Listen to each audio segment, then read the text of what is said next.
김어준의 색다른 상담소 5월 23일 월요일입니다. 오늘은 나에 관한 상담, 나상담 잠시 후 시작합니다.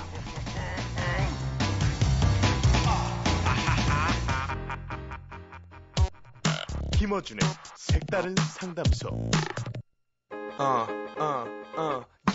나, 너, 우리나라 대한민국. 근데 나부터 살자. 나 상담. 월요일은 나 상담입니다. 정신과 전문의 김현철 선생님 모시겠습니다. 출연료가 저렴한 관계로 계속해서 나오고 계십니다. 안녕하십니까? 안녕하세요, 김현철입니다. 네, 어깨 상담 전문의. 네, 지난주에 어깨 상담 전문의로 등극하셨죠? 예. 어쨌든 제가 보기엔 말이죠. 오래지 않아서 저희 게시판에 어깨들 몰려오고요. 왜냐면 모르신 분도 많거든요. 아, 그렇죠. 예, 나도 상담받을 수 있구나. 네. 나만 그런 게 아니구나. 자, 그럼 오늘 사연 들어보겠습니다. 예. 전 왜 멍석만 깔아주면 잘하던 것도 못하게 되는 걸까요? 예를 들어 프리젠테이션. 일단 회사 입사할 때 프리젠테이션 면접은 정말 잘했습니다. 근데 막상 입사 후에는 전에 잘했던 걸로 자신감을 얻는 게 아니라 전에는 잘했는데 이번에 못해서 사람들이 나 괜히 뽑았다고 생각하면 어떡하지? 이런 생각이 더 크게 듭니다. 또 누구한테 뭔가를 설명해 주다가도 그 사람이 나한테 집중하고 있다는 걸 느끼는 순간 머릿속이 혼란스러워지면서 말도 버벅대고 목소리도 떨려오고 진땀이 나고 그 모습을 들키지 않으려고 안간힘을 씁니다. 알아채면 너무 초라해지고 괴롭고 자기 전까지 그 기억이 저를 괴롭힙니다. 평소 성격이 밝고 유머러스한 면이 있어서 여자친구와 통화할 때도 농담도 잘하고 장난도 잘 치는데 통화하다가 여자친구가 저한테 집중하고 있다는 생각을 하게 되면 갑자기 또 멍청해집니다. 근데 이런 의식병을 고치려고 한참을 노력해도 쉽지가 않습니다. 늘 긴장하고 지내야 해서 정말 힘듭니다. 이런 게 한 1년 정도 됐는데요. 어머니가 돌아가신 후부터 이러는 것 같아요. 저 정말 왜 이러죠? 이런 사연. 이렇게 무대 위에 올라가서 긴장을 느끼는 거. 네. 뭐, 무대 불안, 무대 공포. 예. 요런 증상은 흔한 거죠. 여기까지는. 흔합니다. 예. 일단, 거기부터 약간 짚어주시죠, 그러면. 네. 그래서 정신의학에서는 무대 공포증 혹은 수행 불안, 어떤 걸 하기에 앞서서 혹은 대중 앞에서 뭔가를 해야 될 때, 강의할 때, 연설할 때, 이럴 때 이제 너무 과다하게 긴장을 느끼는 거죠. 너무 사람이 얼어붙게 되는 소위 그런 상황인데. 사실 이게 여기까지는 굉장히 정상적인 것 같아요. 이게 없는 게 이상한 거죠. 그렇죠. 정도의 차이는 있어도 그렇죠. 정도의 차이죠. 유명 가수들도 얘기 들어보면 여전히 무대 위에 올라갈 때 떨린다고 하거든요. 예. 여기까지는 정상인 것 같은데. 그런데 근데 저는 이 사연을 읽다가 어떤 데서 턱 막혔냐면 일반적인 사연이다 하다가 여자친구 앞에서 여자친구가 자기 얘기를 잘 들어주면 평소에는 유머스럽다가도 오히려 긴장하고 말이 안 나온다. 이 대목은 정말 제가 듣도 보도 못한 거거든요. 그죠. 여기서는 전문가의 손길이 필요한 것 같습니다. 어떻게 생각해 보십니까? 요 대목이 키포인트죠. 네, 소장님하고 같은 지금 의견인데 저도 마찬가지고요. 보통은 여기서 소장님은 저를 의미합니다. 청취자 여러분께 제가 색담 소장님으로 색담 상담소 소장님으로 취임을 했거든요. 지금 무어가죠. 그렇죠. 제가 관련 학위나 관련 공부를 한 적은 전혀 없습니다. 일단 고백하고 하지만 소장님입니다. 어디까지 했죠? 그래서 이분은 그럼 왜 이렇게 친한 여자친구한테도 어떤 자꾸 이렇게 멍해지고 긴장이 해소가 안 되느냐. 그러니까 여자친구가 자기를 주목하면 보통 이럴 경우에는 남자들은 신나거든요. 성공했어. 그렇죠. 들뜨고 그래야 되는데 그래서 막 얘기하면서 거짓말도 섞어가면서 허풍도 치고 그런 게 일반적인 반응인데 선생님도 그러셨잖아요. 연애하실 때. 그렇죠. 남자들한테는 허풍 유전자가 있죠. 그 허풍 유전자에 대한 얘기는 다음에 하기로 하고. 그런데 오히려 그렇죠. 자기한테 주목을 하면 주눅이 들고 말을 못한다. 네네. 이분은 굉장히 크게 과거에 자신이 어떤 폄하됐다 혹은 자신이 비난받았다에 대한 기억이 굉장히 뇌에 깊숙이 박혀 계신 것 같고요. 그 결과 가까운 사람조차도 자기가 있는 그대로 사랑받지 못할 것이라는 그런 단정을 내리는 걸 봐서는 굉장히 심약해지신 것 같아요. 지금 약해졌다. 예, 사실 제가 이제 보면은 많은 분들이 자기가 못난 사람이 아니라는 걸 입증하는데 일상 중에 에너지 상당 부분을 쓰거든요. 네네, 그렇죠. 그렇게 해서 이제 방어하는데 이분은 그 방어로 막을 수 없을 정도로 크게 무너진 적이 있다. 그렇죠. 완전히. 그래 놓으니까 가까운 사람한테도 뭔가가 내가 어떻게 보여야 되지? 막 손이 부끄러운 이런 상황 있지 않습니까? 어떻게 해야 될지 모르겠다. 이런 상황. 그러니까 이것도 좀 의학이 없는 용어인데 폄하의 공포, 소위 요즘 유행하는 디스에 대한 공포가 있을지 않을까. 전문가라고 해서 별거 없어요. 디스 나오는 거 보니까. 이게 인터넷 용어거든요. 네네. 폄하, 당할지도 모른다는 공포. 폄하 공포. 네. 그리고 인터넷에서 요즘 유행하는 단어를 빌려보자면 디스 공포. 디스를 좀 설명해 주시죠, 그러면. 네. 인터넷 신조어죠. 주로 그렇죠. 이제 랩을 하는 그 그룹 간에 처음에는 미국에서 막 이렇게 너네 랩이 진짜 랩이냐 이러면서 막 이렇게 랩 가사에서 나왔었던 그 용어인데 원래는 이제 존경을 뜻하는 단어 리스펙트라는 단어의 반대말이 디스리스펙트인데 거기서 리스펙트를 빼고 그냥 디스라고 이렇게 많이 쓰고 계시는 거죠. 그것이 유행이 돼서 사실 인터넷을 잘 안 하시는 분들은 모르실 텐데 상대방을 폄훼하고 공격하고 깔보고 그러는 태도를 말하는 거죠. 그렇죠. 소장님 검색어 치니까 관련 검색어가 김어준 디스라고 나오더라고요. 김어준 나가수 폭풍 디스. 그렇죠. 어쨌든 그렇게 당할지 모른다는 공포증이군요. 그렇죠. 누군가가 나를 비난할지도 모른다. 이런 분들이 보통은 아주 작은 일에도 발끈하고 전혀 그런 의도가 없는데도 상처받고. 그렇죠. 그래서 그 결과 모든 사람들한테 확장이 돼가지고 모든 사람들도 나를 모르는 사람들도 나를 처음부터 까고 볼 것이다. 쉽게 말해서 폄하하고 볼 것이다. 이런 단정을 항상 뇌리에 갖고 살기 때문에 커다란 상처인데요. 큰 상처죠. 그래서 이분 약간 좀 의미 좀 심각하게 좀 그 오해도 있더라고요. 그렇게 이제 작은 일에도 발끈하고 자기 변호가 강하고 그런 분들에 대해서 자기애가 강하다 이렇게 표현하는데 저는 정반대 같거든요. 그게 너무 약해서 그렇죠. 그걸 방어하느라고 다른 사람 의도를 파악할 정신적 여유가 없는 거죠. 맞습니다. 아예. 실제로 자기애가 강하다는 분들은 반대로 말하면요. 자기를 사랑하지 못하는 분들이 많습니다. 저도 정말 동감합니다. 진짜 자기애가 강하고 자존감이 강한 사람들은 사실은 자기한테 관심 없어요. 그렇죠. 왜냐하면 자기대로 뭐라고 한다고 해서 자기가 못난 게 아니라는 걸 스스로 알기 때문에 그렇죠. 관심이 없어요. 남이 뭐라고 하는데 굳이 자신의 그 어떤 이미지를 가꿀 필요가 없고 그죠. 그냥 자기가 생겨 먹은 대로 사는 거죠. 그렇죠. 그게 만족하니까. 그래서 역설적이지만 자기애가 강한 사람은 정말로 자기한테 관심이 없다. 그렇죠. 진정 자기를 사랑할 줄 아는 사람이죠.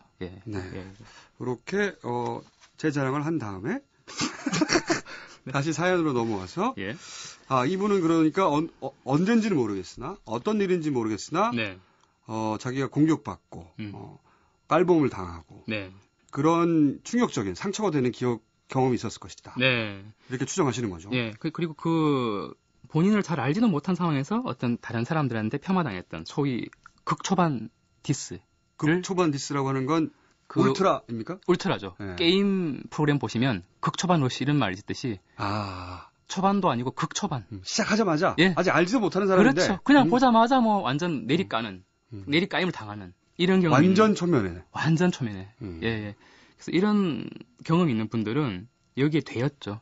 트라우마죠. 그래서 후에도 그럴까봐 겁을 지레먹게 되고 자라보고 놀란 가슴 소뚜껑 보고 놀란다. 이런 상황인 거죠. 대단한 비유는 아니네요.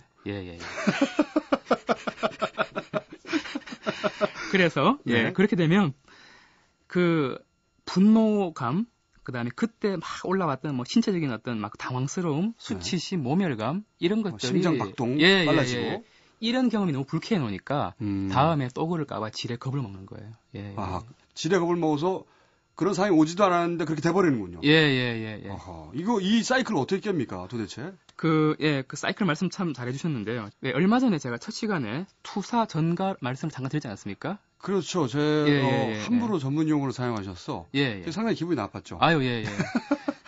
전문 용어로 사용하실 때는 제가 지식인이라는 걸 잊지 마시고. 알겠습니다. 예. 그래서 이걸 이제 여기도 적용시켜 보면 내가 디스를 잘 날리니까 사실은 남도 디스를 날리겠거니 하는 그런 심리도 약간 있을 것 같고요.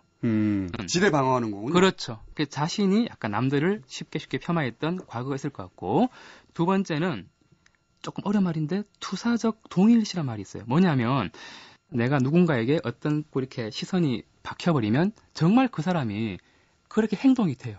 누가 만약에 이 사람을 바보처럼 본다. 그러면 실제로 그 사람이 바보처럼 행동하게 되고요. 그 말씀은 제가 선생님을 바보처럼 보면 그렇죠. 선생님이 바보처럼 행동하게 된다는 얘기입니까? 저도 모르게 자꾸 이렇게 버벅대고 예. 그래서 선생님이 버벅대시는 겁니까 지금? 첫날에 되게 애먹어요. 어쨌든 그것을 전문용어로 투사적 동일시. 실제로 눈에 보이진 않지만 어떤 시선이나 약간의 어떤 어조, 표정으로 상대방이 그렇게 약간 조종된다는 느낌이 실제로 존재합니다. 세상에서. 그 사람을 경멸하는 눈빛으로 계속 쳐다보면 그 사람이 스스로 자존감이 낮아져가지고 그렇게 행동해버리는 거군요. 제일 흔한 사례는 응급실에서 의사들과 환자들과 싸울 때예요. 환자분들이 응급실에서 의사의 물론 바빠서 물론 막 불친절할 수도 있겠지만 실제로 그 정도의 의사는 아닌데 일단 의사를 불친절하고 깔고 뭔가 주장을 할 때 담당 의사도 원래는 착한 성품인데 괜히 진짜 나쁜 의사처럼 막 화내고 막 권위적으로 해버릴 수도 있거든요. 그러니까 환자가 의사란 의례 바쁜 사람이고 불친절해 라고 이렇게 생각을 미리 하고 말을 하면 의사가 원래는 착한 사람도 자기가 불친절하게 행동해버린다. 그렇죠. 그 시선에 의해서 조정이 되는 거군요. 의사조차. 이런 현상이 굉장히 보편적인데. 그런데 여기 적용하자면? 이분 같은 경우는 전가가 되고, 더군다나 그 전가를 다른 대중들이 은근히 받은 거예요. 저 양반 원래 좀 프레젠테이션 할 때 약간 좀 이렇게 떨지 않아? 좀 버벅대지 않아? 이런 시선으로 좀 이분을 봤을 가능성이 실제로 있어요. 근데 이 사람이 스스로 불안한 것이 사람들에게 전달돼서 사람들도 이 사람에게 메아리처럼 반향으로 전달이 됐고 그 결과 그렇게 행동이 수동적으로 다시 한번 또 되는 거죠. 악순환이죠. 자기에서 시작된 거지만 그게 사람들한테 영향을 미쳤고 또 사람들이 실제 그렇게 바라보니까 또 위축되고 전가의 부메랑입니다. 전가의 부메랑. 그런 상황 이해갑니다. 예. 그러면 이 사이클을 어떻게 벗어나죠? 한 번은 이를 악물고 기대에 부응하지 않겠다. 우리 첫 시간에 얘기했던 기대를 저버리기. 네, 기대에 부응하지 않겠다. 너네가 그렇게 생각해도 나는 그렇게 하지 않겠다라는 어떤 마음가짐을 깔고 대중 앞에서 연설에 임하시면 좋을 것 같아요. 이거는 애상담에서도 할 수 있는 얘기인데 사실은 남녀간에 처음 만났을 때 약간 이렇게 서로를 이렇게 막 이렇게 평가하지 않습니까? 서로를 간을 보죠. 그 간을 보는 느낌에 말리지 마시고 네가 어떻게 날 봐도 나는 너의 기대에 부응하지 않겠다. 나는 그냥 내가 생겨먹은 대로 행동하겠다. 그렇죠. 그런 마음가짐은 어디 가도 꼭 필요한 마음가짐입니다. 보통 이제 서로 남녀가 처음 만나서 기싸움 내지는 간을 볼 때 일부러 퉁명스럽게 하는 사람들이 있죠. 그렇죠. 그러면 상대방도 웃긴 게 일부러 또 퉁명스럽게 또 대응을 해요. 원래는 착한 사람인데. 연애 못하는 사람들의 전형적인 특징이에요. 그렇습니까? 그게 그러니까 뭐냐면 자기가 상대에게 반해서 자기가 통제를 벗어나고 자기가 먼저 좋아해서 자기만 손해볼까봐 두려우니까 자기 방어를 하느라고 퉁명스럽게 나와버리는 거죠. 그렇죠. 결국 연애 못합니다, 여러분. 자기가 반하면 그냥 반해버리면 되는데. 그러니까. 자기가 반해서 자기만 반할까봐. 또, 자기가 자기를 어떻게 할 수 없는 통제 상황을 벗어나고. 그럴까 두려워서. 그 상황에 안 들어가려고 퉁명스럽게 해버리는 거죠. 그러니까. 그 복잡한 마음을 상대가 어떻게 합니까? 그래서 퉁명스럽네? 끝! 해버리죠. 그죠. 그래서 둘 중에 하나는 기대에 부응하지 않겠다는 마음을 잃지 않고 임해야 될 것 같아요. 저는 그런 생각도 듭니다. 저도 이제 강연이라든가 이런 자리에. 지식인이다 보니까 쓰게 되거든요. 아유, 예. 네. 그런데 예. 간혹 머릿속에 정리가 안 된 채 시간이 촉박해서 쓸 때가 있어요. 네. 그러면 이제 이런 두려움이 생길 수 있습니다. 내가 잘못 말하면 어떡하지? 그럴 때 제가 먹는 마음이 있습니다. 어떤? 잘못돼 봐야 얼마나 잘못되겠어. 예. 그렇다고 내가 지금 지구 온난화를 해결하기 위해서 나간 것도 아니고 평행 우주의 비밀을 풀려고 나간 것도 아니다. 그렇죠. 네. 예. 그렇게 생각해 버리면 그날 실패할 수도 있지만 그러면 이번엔 못했으니까 예. 다음에는 더 잘해서 멋지게 보여줘야지. 네. 이렇게 생각이 든단 말이죠. 또 한 가지 말씀드리겠어요. 네. 의외로 또 이렇게 유명 인사나 약간 뭔가 완벽하다고 치부되는 분들이 실패를 보여주잖아요. 네. 사람들 되게 좋아해요. 저 양반도 실수할 수 있구나. 본인이 남들에게 완벽하게 보인다고 생각하십니까? 예. 아유, 예. 괜히 또, 예. 자, 마지막으로 하나 더 짚어야 할 게, 그런데 이게 1년 전에 시작됐대요. 어머님이 돌아가신 후에. 그렇습니다. 이게 또 짚어야 될 대목인 거죠. 예. 제가 그래서 사연이 선택이 된 이유 중 하나가 여기서 아주 중요한 키가 될 것 같더라고요.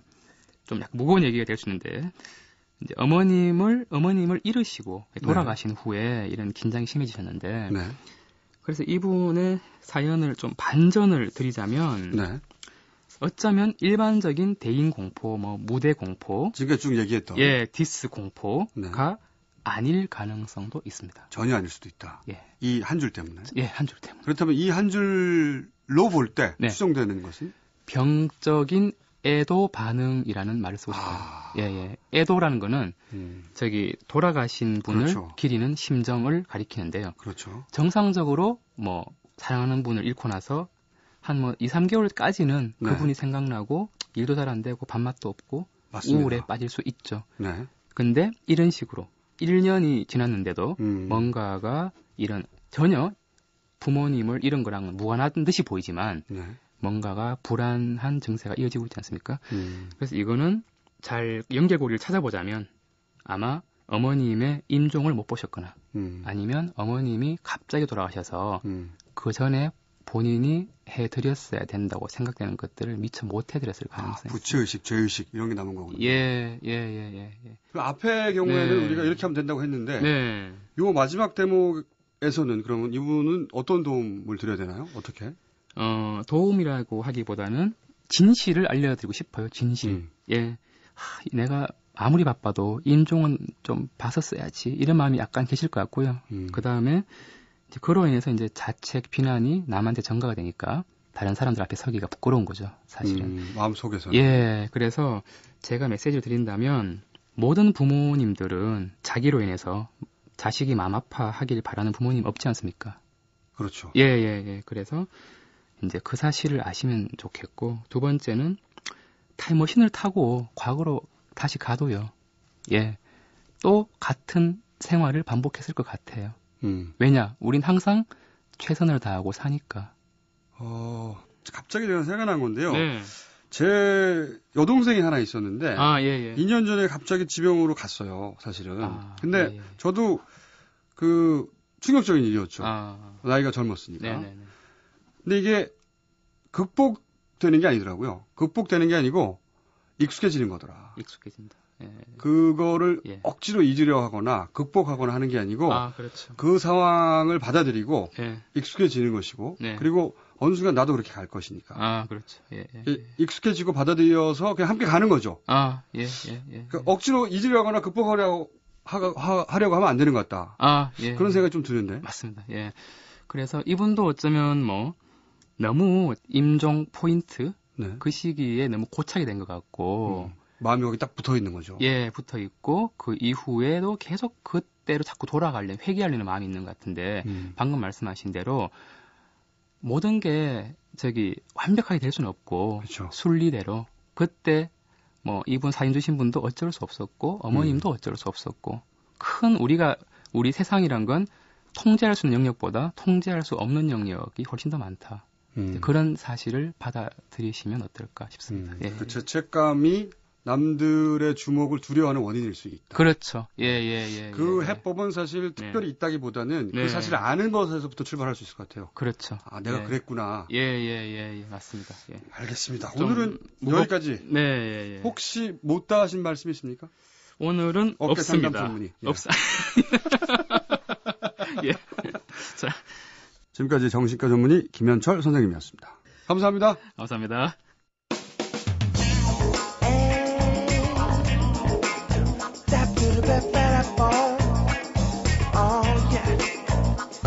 뭔가 애틋하고 제법 요긴 하고 결국 통쾌한 상담.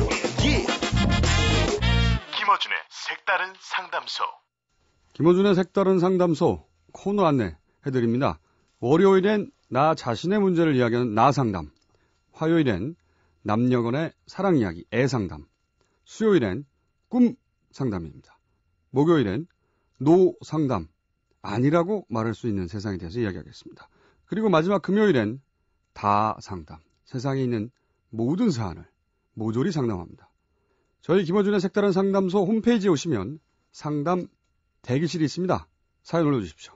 채택되신 분들에게는 20만 원 상당의 상품권이나 소형 가전제품 혹은 쌀을 드립니다. 혹시 생방송으로 못 들으신 분들은 인터넷 홈페이지에서 MBC 홈페이지에서 다시 듣기 가능하시고요. 그리고 팟캐스트에서 다운로드 가능합니다.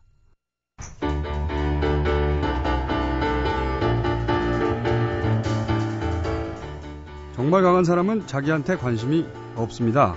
왜냐? 누가 뭐라고 한다고 해서 자기가 못난 사람이 되는 게 아니니까요. 김어준 생각이었고요. 내일 오후 9시 35분 화요일에 다시 뵙겠습니다. 감사합니다.